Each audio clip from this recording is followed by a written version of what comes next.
Hi there! Welcome to One Tired Teacher, episode 19, Why Teachers Should Be Podcasting, with a focus on growing your audience.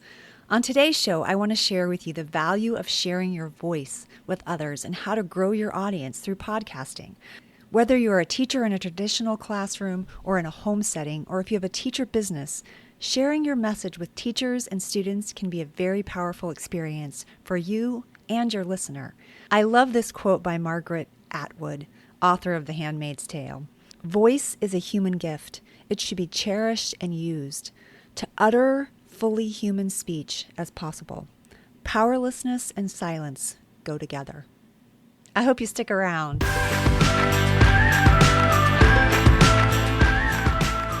Welcome to One Tired Teacher. And even though she may need a nap, this teacher is ready to wake up and speak her truth about the trials and treasures of teaching. Here she is, wide awake. Wait, she's not asleep right now, is she? She is awake, right? Okay. From Trina Debery Teaching and Learning, your host, Trina Debery. Hi there. I'm happy you're joining me on this high engagement journey. This week and for the next several weeks, I'm digging deeper into specific strategies for engaging an audience for a focus on podcasting. Podcasting can be an incredible way in which to make meaningful connections to your audience. I know that I have absolutely loved my podcasting journey. I hope that you have too. It's a great way to expand your message, and it allows you to increase your engagement in your classroom or in your teacher business. The possibilities are endless. This week, I want to share 10 strategies to building your audience. If you're determining who your audience is, then grab my How to Determine My Ideal Audience in the show notes. It's free. I have one for teacherpreneurs and one for your students. If you make the bold decision to start podcasting with your kids, you're going to want them to think about who their audience is. And the same thing for you if you're doing it in your teacher business. I would love to hear about your thoughts on podcasting in the classroom or for your business. You can share your thoughts on my blog post for this episode on Trina Debery Teaching and Learning / One Tired Teacher / 19. I should say /.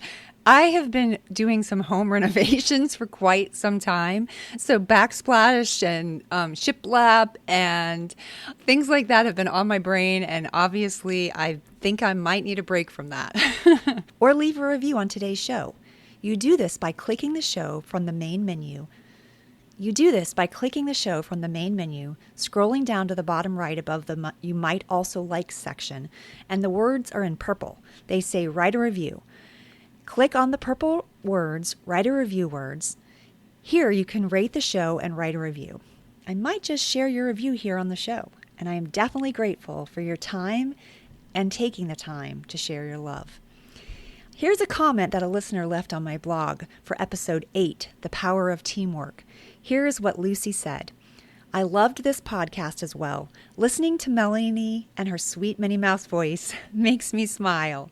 As much as my team tried to support me, and I so appreciate it, when administration does not offer encouragement, it just makes trying to keep a stiff upper lip so very hard. However, the support I did receive was priceless. Thank you, Lucy. And as I hear you in this review, you sound like you might have had some difficulty with admin and who may not have been offering encouragement.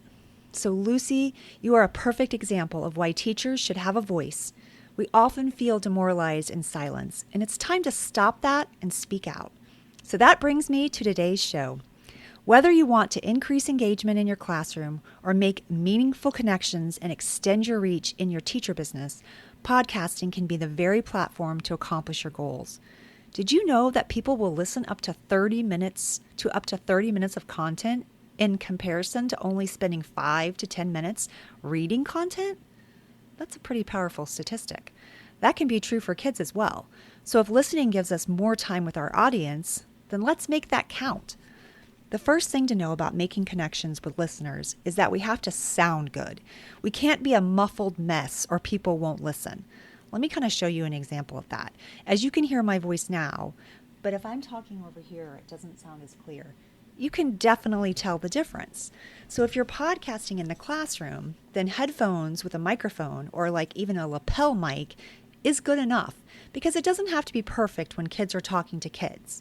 The audio doesn't matter as much as long as you can hear the person and there aren't major distractions around the speaker. So think like a quiet closet or a giant refrigerator box that you can make into a sound studio in your classroom. I think kids would love that. If you're doing this for your teacher creative business, then you might want to invest in a decent microphone. I have a list of podcasting essential equipment that have direct links to essential things that you might need, especially a microphone, where it's not a crazy expense. But do hear me, that's not necessary if you're podcasting in your classroom. This is more necessary if you're doing this for your teacher business. And I'll link to all that in the show notes. So let's talk about the 10 strategies for building an audience. Number 1, know who you're going to talk to. You want to think about what they look like, how old they are, what they do, what do they like to do, what things do they like, what things do they buy, how do they spend their time, and most importantly, what are their pain points? Knowing your listener can help you serve them better. Whether they're teachers or students, you want to know who you're speaking with. And when your kids are thinking about who they're talking to, you want them to really zone in and think about that as well. You want them to think about if they're talking to their parents, if this is a podcast that's explaining what's going on in the classroom and they're speaking to a parent. That would sound different than if they were sharing information with one another, or if they were sharing what they know to you. So their language has to be different, just like we teach them to write to a different audience. When they're writing, they need to do the same thing when they're podcasting. And it's true for us as well. So it's just something to think about. And again, I have a freebie that you can grab and it will be in the show notes, determining your ideal audience.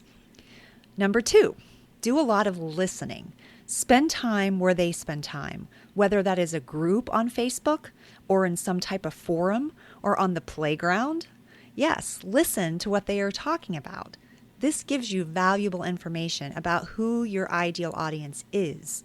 Now, obviously, if you're speaking to the parents of your students, you may not be spending time at their house, but you certainly could spend time where they are, and a lot of parents are on Facebook or Instagram. So that might be one way that you're really listening to what they're saying. Number 3, ask them. Use a Google form to find out what they want to hear or learn about. I love Google Forms. They're easy to make, they're free, they're easy to send the link to, and then they give all the information back to you in a spreadsheet. Very valuable, very helpful. Number 4, ask for feedback. Ask your listeners to tell you what they like about your show and what they don't. And yes, this is hard to do, but learning from failure is the most valuable way to learn. It propels us forward. Well, that is once we get past our hurt feelings, which I tend to take things personally, so I have to work on this one. Number 5, go to Amazon and search for a book on the topic you want to talk about. Look in the table of contents, see what was covered, and cover those points. This makes research 100 times easier. If you're telling parents about strategies to use to help their child with reading at home, then go find a book on strategies that help kids read more successfully. Look at the table of contents. What are they talking about? Are they talking about decoding strategies? Are they talking about questions that they can ask to help increase comprehension?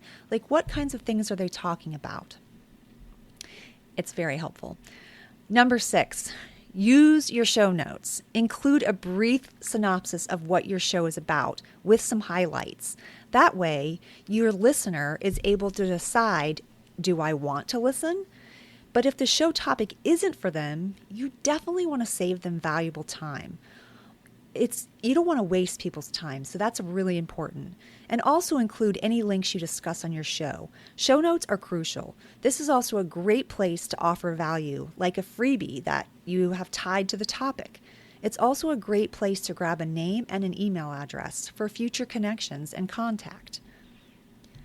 Number 7, ask your audience to subscribe. Make it easy for them. Give them a great tip on how to do this. By asking Siri or Alexa, you can literally say, "Hey Siri, subscribe to One Tired Teacher." And it's done for you. You don't have to search for where you have to subscribe. So much better. Because sometimes iTunes doesn't make things easy for you in that regard. Number 8, Get on other shows and be the guest you would want others to be. Write them a personal email, not just a form letter, but actually get to know them a little bit. Know their show and share how you can add value to their show. Being a guest on other shows extends your reach. Now their audience is listening to you. I have fallen in love with guests that have been on podcasts that I listen to regularly. I'm like, oh, I love this guest. Like, do they have a podcast? I want to go check out their podcast. And now I've added another podcast to my long list of podcasts that I listen to. But it really does extend your reach, which can be very powerful for your teacher business.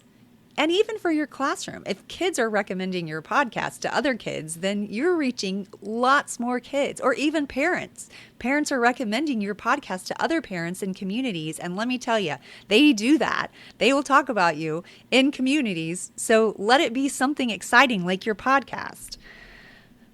Number 9, bring a guest on your show. Inspire your guest to want to share your show and do the work for them. When I had Chris Kessler on the show, he wanted to share the show. That was episode 16, in case you missed it. If you want to check it out, you can go check it out in the iTunes library. It's one of my favorites. He even made a social media image and sent it to me, which I should have done for him. But he is a very generous guy and very kind, and I was still in the learning phases when it came to having high-profile guests on my show. But what a difference it made. And it's okay for us to be in learning stages. It's okay for us to always be learning, because that is what gives us fresh ideas and keeps our mind open to new things. And finally, number 10, use your social media. Chris's image was pretty powerful on my social media accounts. I also did several more images with quotes. Share on everything. Share on Facebook, on Instagram. Create a pin for Pinterest. My pins for my podcast, One Tired Teacher, the episode pins are the most repinned pins that I have. They have hundreds and thousands of repins, which is pretty cool. Well, I hope these strategies help you to continue to grow your audience, and as a result, increase the connections you have to your people, your tribe, your listeners. Podcasting can be such an empowering platform to share content, increase engagement, and share your personal voice. I love that. If you haven't considered taking your teacher business or your classroom to the next level, consider podcasting. It really can be a game changer. And talk about exciting and fulfilling. It's just the best feeling to know that you have somebody that's out there listening to what you have to say. Because I know a lot of times teachers don't feel heard, and sometimes kids don't feel heard. So think about the possibilities of giving someone a voice. They really are endless. All right, so remember to grab your ideal audience cheat sheet to help you think through some vital elements of whom you are speaking with and really help nail that down. And again, I have one for if you're a teacher and you're doing this for your teacher business, and I also have an ideal audience sheet for kids so that they can think through these things. Next week, I am excited to share that I have the pleasure of speaking with Farah from Miss Shipley's classroom. We talk specifically about what podcasting has meant to she and her teacher creative business. I really hope that you will join us. And don't forget to subscribe and leave a review and give me a rating. I would really appreciate your time. Thank you so much. Until next time, this one tired teacher is ready for a nap. Sweet dreams and sleep tight.